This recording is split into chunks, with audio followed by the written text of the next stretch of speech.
Good morning friends.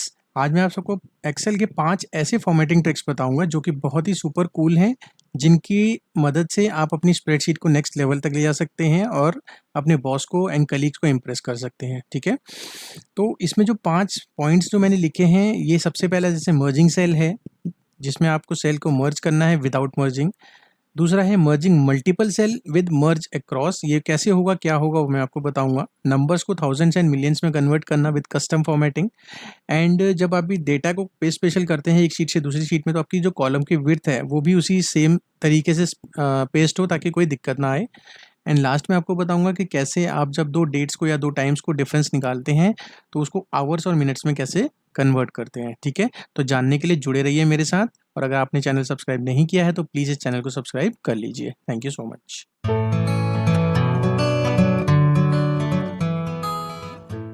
ये जो मैंने आपको बताया था, सबसे पहले हम क्या करेंगे, मर्जिंग सेल्स विदाउट मर्जिंग। ठीक है, तो ये हमें क्या करना है, हम चाहते हैं कि ये सेल मर्ज भी हो जाए और ये मर्ज भी ना हो। मतलब इन द सेंस क्या कहना चाहता हूँ मैं, अभी अगर आप नॉर्मली इसको मर्ज करना चाहो, आप कहते हो कि मेरे को ये चारों सेल मर्ज करने, तो आप क्या करते हो उसके लिए, आप यहाँ पे सिंपल मर्ज इन सेंटर कर देते हैं। तो ये मर्ज तो हो गया, लेकिन आपको इससे वैसे कोई इशू नहीं आता। इशू तब आता है जब आप मान लो इस चीज़ का, किसी चीज़ लाइन का या रो का आप सम करना चाहते हैं। तो आपने क्या किया, सम करने के बाद मान लो आपको बी कॉलम का सम चाहिए। जैसे ही आप इस पर सिलेक्ट करेंगे, आप देखिए ये पूरी रेंज सिलेक्ट करता है। अगर ये पूरी रेंज सिलेक्ट करेगा तो आपका बी का सम नहीं आएगा, ये ए से लेके डी का सम देगा। ठीक है, तो आपको उसके लिए क्या करना पड़ता है, एक ऑप्शन है, आप ऐसे करके मैनुअल डाल सकते हैं एंड इसका सम होके आ जाएगा आपके पास। तो दूसरा तरीका मैं आपको बताता हूँ, आपको क्या करना है, इसको मर्ज नहीं करना है। तो इसको मर्ज ना करने के लिए हम लोग क्या यूज़ करते हैं, हम सबसे पहले जो जो हमें सेल मर्ज करने हैं बेसिकली हम उनको सिलेक्ट कर लेंगे। ठीक है, स्टार्टिंग से। उसके बाद हम क्या करेंगे, कस्टम फॉर्मेट। कस्टम फॉर्मेट के लिए हम कंट्रोल 1 पे जाएंगे, फॉर्मेट सेल। उसके बाद हम क्या करते हैं, यूज़ अलाइनमेंट। ठीक है, यहाँ पे अलाइनमेंट अगर आप देखेंगे तो इसमें ऑप्शन आता है सेंटर अक्रॉस सिलेक्शन। अगर आप इसको सिलेक्ट करते हैं एंड देन आप देखिए जादू, जैसे ही आप ओके करेंगे तो ये क्या करेगा, ये इसको मर्ज कर देगा। लेकिन अगर आप इस पे जाएंगे तो ये मर्ज नहीं हुआ है। ठीक है, तो आपको सामने यहाँ पे मर्ज दिख भी रहा है। अगर आप यहाँ पे बॉर्डर भी लगाना चाहें तो आप फिर भी देख सकते हैं, ऐसा लगेगा कि मर्ज हो रखा है, लेकिन ये मर्ज नहीं हो रखा है। ठीक है, आप सिंपल अगर सेम उसी तरीके से सम भी निकालना चाहेंगे इसका बी कॉलम का, तो आप जैसे ही इसको सिलेक्ट करते हैं बी कॉलम को, ये बी कॉलम सिलेक्ट हो जाएगा। तो यानी आपको ना फॉर्मूले लगाने में कोई दिक्कत होगी और आपका ये जो काम है ये भी हो चुका है। ठीक है, तो सबसे पहला वाला पॉइंट आपका क्लियर हो गया होगा और ये बहुत ही ईजी है, इसमें कोई दिक्कत नहीं आएगी। ठीक है, अब हम चलते हैं सेकंड वाले में। सेकंड मैंने आपसे कहा था कि हम लोग मल्टीपल सेल को अगर एक साथ मर्ज करना हो, जैसे यहाँ से लेके आप चाहते हो कि ये लाइन भी मर्ज हो जाए, ये भी मर्ज हो जाए, ये भी मर्ज हो जाए, इस तरीके से यहाँ तक सारा मर्ज हो जाए। तो उसके लिए हम लोग क्या करते हैं, सबसे अगर हम नॉर्मल तरीके से तो हम क्या करते हैं, हम इनको सिलेक्ट करके और यहाँ से मर्ज करने की कोशिश करते हैं। अब करेंगे तो ये कहता है कि ये सिर्फ एक सेल को मर्ज करेगा, ऊपर वाले को। तो आप जैसे ही ओके करोगे तो ये क्या करेगा, एक को मर्ज करके दे देगा। लेकिन ये गलत है, मुझे ऐसे नहीं चाहिए, मैं चाहता हूँ सारे मर्ज हो अलग अलग। ठीक है, तो आपको उसके लिए क्या करना है, आपको सिंपल सेम इसी तरीके से सिलेक्ट करना है एंड यहाँ पे आप अगर आप जाएंगे तो यहाँ पे लिखा है मर्ज अक्रॉस। आप जैसे ही इसको क्लिक करेंगे तो आप देखिए यहाँ पे आपके सारे सेल अलग अलग तरीके से मर्ज हो गए हैं। तो ये बहुत ही ईजी है और ये आई थिंक आपके बहुत काम आएगा, क्योंकि मेरे को बड़ी दिक्कत होती थी, तो मेरे को ये पता लगा, तो मेरे लिए तो बहुत ईजी हो गया लाइफ। ठीक है, तो ये सेकंड वाला आपका प्रॉब्लम सॉल्व हो गया है आई थिंक सो। देन आप आएंगे थर्ड वाले में। थर्ड में मैंने आपसे कहा था कि आपको क्या करना है, नंबर्स को थाउजेंड्स एंड मिलियंस में कन्वर्ट करना है। तो इसको करने का क्या तरीका है, ये नंबर्स हैं, मैं चाहता हूँ ये थाउजेंड्स एंड मिलियंस में कन्वर्ट हो जाए। तो आप सबसे पहले इन्हीं नंबर्स को मैं दोनों रो कॉलम्स में पेस्ट कर देता हूँ, पेस्ट स्पेशल करके। ठीक है, मैं क्या करूँगा, जो मेरे को रो कॉलम को 1000 में कन्वर्ट करना है उसको सिलेक्ट करके कंट्रोल 1 प्रेस करूंगा, इससे मेरा फॉर्मेट सेल ओपन होता है। दूसरा ऑप्शन है राइट क्लिक करके भी आप कर सकते हैं। ठीक है, फॉर्मेट सेल ओपन होने के बाद आप नंबर पे जाएंगे, इसमें कस्टम फॉर्मेट दिया है। इस कस्टम फॉर्मेट में आपको मैंने लास्ट टाइम भी बताया था कि इसका एक रूल होता है, सबसे पहले positive, then negative, then zero, then blank. ठीक है, तो ये चारों को फॉर्मेट करता है। अब हमें क्या करना है, यहाँ पे सबसे पहले आपको मैंने बताया मुझे 1000 करना है। तो 1000 करने के लिए हम लगाते हैं, अगर कोई भी नंबर चाहिए होता है उसके लिए हम हैश लगाते हैं। ठीक है, हैश लगाने के बाद जो पहला मेरा कॉमा होता है सेपरेटर, वो मेरा 1000 का होता है। अगर आप जैसे ही हटाएंगे तो ये क्या कर रहा है, अभी आप यहाँ पे फ़र्क देखिए, 1,62,000 आ रहा है। आप जैसे ही कॉमा लगाएंगे 162 हो गया। तो यानी इसने क्या करा, 1000 को सेपरेट कर दिया। तो यानी मेरा फर्स्ट कॉमा क्या होता है, 1000 सेपरेटर। मैं चाहता हूँ यहाँ पे मेरा के लिखा आ जाए, के मतलब 1000 को रिप्रेजेंट करता है जो, तो यानी 162K। अगर आप चाहते हो स्पेस भी आया तो आप स्पेस भी डाल सकते हो। तो जैसे आप जो यहाँ करोगे वो यहाँ पे चेंज होता रहेगा, आपको दिखता रहेगा आप क्या चेंजेस कर रहे हो। तो मैंने ये कर दिया, इसके बाद मेरे को ओके करना है सिर्फ, और कुछ नहीं करना है। जैसे ही मैं ओके करूँगा आप देख सकते हैं मेरे नंबर्स थाउजेंड्स में कन्वर्ट हो गए हैं। आप इनका अगर टोटल भी करेंगे तो ये भी थाउजेंड्स में आएगा। अगर आप इनको ऐसे सिलेक्ट करके देखेंगे तो यहाँ पे भी ना अमाउंट सम आपका थाउजेंड्स में आएगा, एवरेज थाउजेंड्स में आएगा के में, ठीक है। सेम इसी तरीके से अब हम मिलियंस को कन्वर्ट करना चाहते हैं, तो आपको क्या करना है, सिलेक्ट करके Ctrl+1।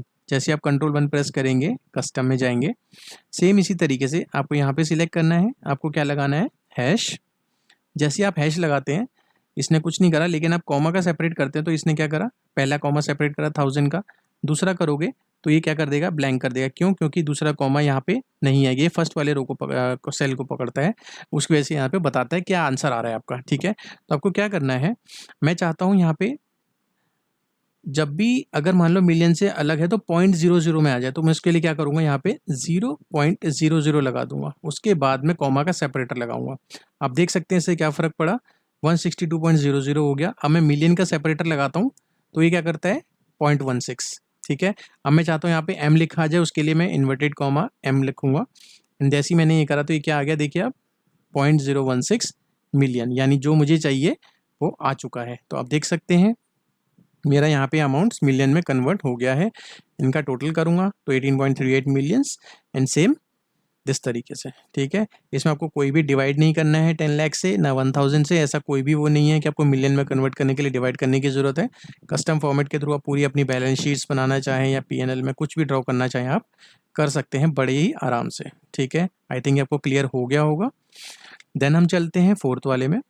फोर्थ में मैंने आपसे कहा था कि हम लोग अगर पे स्पेशल करते हैं किसी भी दूसरी सेल में या किसी दूसरी शीट में तो क्या होता है, आप देख सकते हैं यहाँ पे मेरी कॉलम की विड्थ एक्सटेंडेड है, लेकिन यहाँ पे नहीं होती जब हम नई शीट ओपन करते हैं। तो जैसे ही मैं यहाँ पे पे स्पेशल करूँगा, आप देखिए यहाँ पे क्या हुआ, इसने फॉर्मेटिंग सही से नहीं ली। इसने क्या करा, हमें एक एक सेल को सिलेक्ट करके सबको, या तो मेरे को इसको डबल क्लिक करके सेट करना पड़ेगा, ठीक है। दूसरा ऑप्शन मैं आपको बताता हूँ इसको करने का तरीका।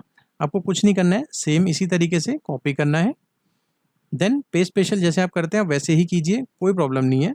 उसके बाद अगर आप यहाँ पे देखेंगे एक ऑप्शन आता है कंट्रोल का, इसमें जो ऑप्शन आ रहा है कीप सोर्स कॉलम विड्थ, ये कहता है कि आपकी जो कॉलम की सोर्स की जो कॉलम विड्थ है आप उसको वैसा का वैसे ही रखिए। जैसे ही मैं इस पर क्लिक करूँगा आप देखिए इसने सेम फॉर्मेट में जैसा यहाँ पे था उसी फॉर्मेट में यहाँ पे बना दिया है, ठीक है, कॉलम विड्थ के साथ सब कुछ। तो यानी मेरे को दूसरी शीट में ज़्यादा काम करने की ज़रूरत नहीं है, सिंपल कॉपी पेस्ट करने की ज़रूरत है, मेरा काम हो जाएगा, ठीक है।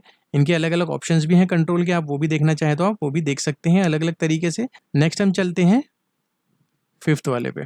फिफ्थ मैंने आपसे कहा था कि जब भी मेरे को 2 डेट्स या 2 टाइम्स का मेरे को डिफरेंस निकालना है तो मैं आवर्स और मिनट में कन्वर्ट करना चाहूँगा, तो कैसे होगा। अगर मैं अभी एग्जांपल के लिए देता हूँ, हम नॉर्मली क्या करते हैं, ये डेट्स माइनस ये डेट करते हैं तो हमारा आंसर क्या आता है, पॉइंट में।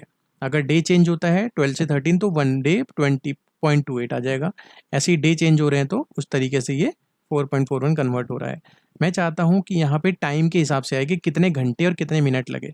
उसके लिए मैं क्या करूँगा, पूरी रो सिलेक्ट करके कॉलम सिलेक्ट करके Ctrl+1 प्रेस करूँगा, देन सेम कस्टम में जाऊँगा। कस्टम में जाने के बाद मुझे कुछ नहीं करना है, सिंपल बताता हूँ आपको। आवर को हम रिप्रेजेंट करते हैं एच से, जैसे आप एच लिखेंगे ये दिखा देगा, देन सेमीकोलन। उसके बाद हम मिनट्स को कैसे रिप्रेजेंट करते हैं, मिनट से, तो कर देंगे तो मिनट आ जाएगा। अगर मुझे सेकंड भी चाहिए तो मैं एस कर दूंगा तो मेरा सेकंड भी आ जाएगा। तो ये मेरे को बता देगा कितने घंटे, कितने मिनट और कितने सेकंड हुए हैं मेरे को। ओके करूँगा तो आप देख सकते हैं इस तरीके से मेरा कन्वर्ट होके आ जाएगा। अगर मैं चाहता हूँ मेरा सिर्फ मिनट तक ही रहे तो मैं सिर्फ यहाँ पे मिनट सेलेक्ट कर सकता हूँ, तो मेरे पता लग जाएगा 7 घंटे 59 मिनट, ऐसे 6.40 ये मेरे घंटे आ गए अब, ठीक है। आई थिंक आपको ये समझ में आ गया होगा पाँचों के पाँचों पॉइंट्स। अगर इसमें कहीं पे भी कोई दिक्कत लगे आप कमेंट बॉक्स में लिख सकते हैं, मैं आपकी पूरी हेल्प करूँगा इसमें, ठीक है। आप मेरे प्लीज़ चैनल को सब्सक्राइब एंड लाइक ज़रूर करें। Thank you so much.